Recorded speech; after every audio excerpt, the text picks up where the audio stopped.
নিজ বিধানসভা কেন্দ্রে দুস্থ মহিলাদের হাতে বস্ত্র তুলে দিলেন মুখ্যমন্ত্রী ডক্টর মানিক সাহা। মঙ্গলবার ৮ নং টাউন বরদোয়ালি মণ্ডলের উদ্যোগে তিনি এলাকার দুস্থ মহিলাদের হাতে তুলে দেন।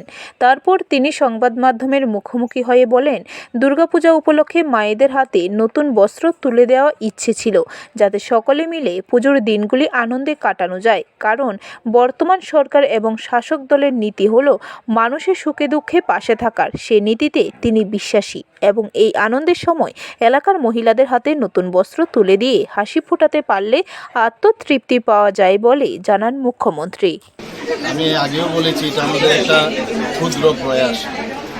আজকে আমার যে বিধানসভা আছে সেখানে তো যাচ্ছি, অন্যান্য বিধানসভায়ও আমি যাচ্ছি এবং এই ধরনের বস্ত্র দিয়ে একটা উপহার স্বরূপ একটা মানুষকে, যারা আমার মা বোনেরা আছেন, ভাইয়েরা আছেন, তাদের দেওয়ার একটা মনের থেকে একটা ইচ্ছা, যদি কিছু দেওয়া যায়, সবাই যদি এই আনন্দ যে দিনগুলো আছে সবাই মিলে যদি আনন্দ করতে পারে, সুখে দুঃখে থাকার যে বিষয়, সেটা আমাদের পার্টির যেরকম আছে আমাদের সরকারেরও সেটা আছে এবং এর মধ্যে একটা আত্মতৃপ্তিও পাওয়া যায় এবং সেই কারণেই আজকে এখানে আসা। এবং আপনারা দেখছেন যে এখানে মা বোনেরাও আছেন, সবার মধ্যে একটা আনন্দ এবং আমরা চাই ত্রিপুরাতে শান্তি সম্প্রতি একটা বজায় থাকবে, সবাই একজন আরেকজনকে দেখে রাখবে এবং আমরা সেই নীতিতে আমরা বিশ্বাস। ব্যুরো রিপোর্ট, খবর ত্রিপুরা।